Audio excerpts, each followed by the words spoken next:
آج ہماری نماز میں جان کو نہیں ہے، پنکھا بند ہو جائے نماز کے اندر دھیان بڑھ جاتا ہے، کوئی مچھر کیڑی پاؤں کے اوپر چڑھ جائے دھیان ہو جاتا ہے، قرات لمبی ہو جائے تو میرے عزیزو آپ کا میرا دھیان بڑھ جاتا ہے۔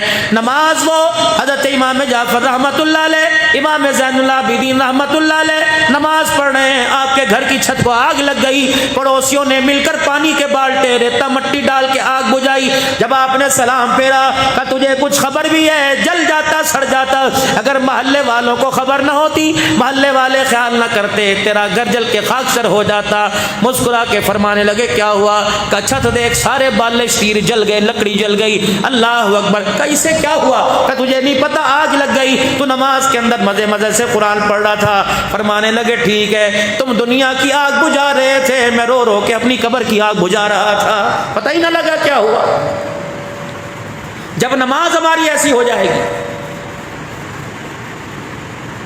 امام غزالی رحمت اللہ علیہ اللہ اور آپ کے بھائی امام محمد غزالی رحمت اللہ علیہ دونوں ایک دوسرے کے پیچھے نماز نہیں پڑھتے۔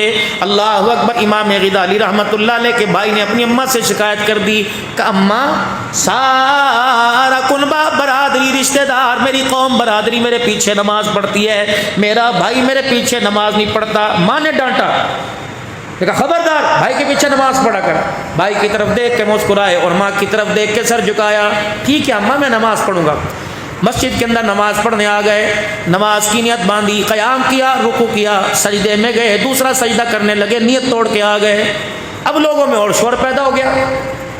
امام صاحب رحمت اللہ علیہ اپنی ماں کے پاس گئے، کہا آج تو اس نے میری عزت کی دھجیاں اڑا دی، آج تو اس نے میری عزت کا جنازہ نکال دیا، آج اس سے پوچھ اس نے نماز پڑھی کہ میرے ساتھ مذاق کیا۔ اس نے کہا ہوا کیا؟ کہ پہلے تو پڑھتا نہیں تھا، آج پڑھی پیچھے سجدے میں سے نیت توڑ کے آ گیا۔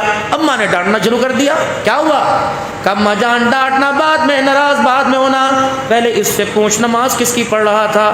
کہ اللہ کی۔ کہ قیام جب کیا تو دھیان اللہ کا تھا، رکوع کیا دھیان اللہ کا تھا، جب سجدے میں گیا تو اللہ کا دھیان ہٹ گیا، طلاق کے مسئلے کے بارے میں سوچنے لگ گیا تھا۔ اماں جان مجھے پتہ لگا، میں پیچھے نیت توڑ کے بھاگ آیا، جو نماز پڑھے اسے طلاق کا مسئلہ یاد آ جائے، ہم ایسے لوگوں ایسے امام کے پیچھے اپنی نماز نہیں پڑھا کرتے۔ اللہ ایسی نماز جاندار ہو۔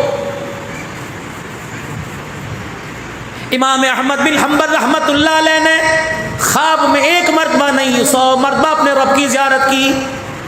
اللہ 100 مرتبہ اپنے رب کی زیارت کی۔ یہاں تو جس سے پوچھ لو مولوی صاحب صلوات پڑھ دو، مولوی صاحب درود پڑھ دو، مولوی صاحب دعا کر دو، مجھے ڈونے خواب آتے ہیں، کسی کو بھینس، کسی کو چڑیل، کسی کو جانور نظر آئیں گے، بے نمازی ہو کے بستر پہ آؤ گے، پیشاب کر کے استنجا نہ کرنے کے بعد بستر کے اوپر آؤ گے، ناپاکی کی حالت کے اندر بستر کے اوپر آؤ گے، تو میرے عزیز و فرشتے تھوڑی خواب میں آئیں گے، یہ بری چیزیں ہی خواب کے اندر آئیں گی۔ اللہ اکبر! میرے عزیز و خواب کے اندر ایسی ڈرونی چیزیں آئیں گی۔ اگر نماز پڑھ کے مصلی کے اوپر میرے عزیز و بستر کے اوپر آؤ گے تو کبھی خدا نظر آئے گا خواب میں، کبھی مصطفیٰ نظر آئیں گے خواب میں۔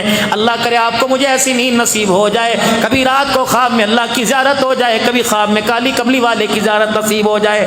جناب احمد بن حنبل رحمت اللہ علیہ نے خواب میں 100 مرتبہ اللہ کی زیارت کی، اللہ سے 100 مرتبہ پوچھا مالک تیرے سے بات کرنے کا طریقہ کیا؟ مالک کائنات نے فرمایا جب تیرا دل چاہے کہ میں تجھ سے بات کروں تو قرآن کو کھول کے پڑھا کر، اب جب دل چاہے کہ تو مجھ سے بات کرے تو قرآن کو نماز کی حالت میں پڑھا کر۔ فرمایا جو بندہ نماز کی حالت میں قرآن کی تلاوت کرتا ہے گویا ایسا کہ بندہ مجھ سے باتیں کر رہا ہے۔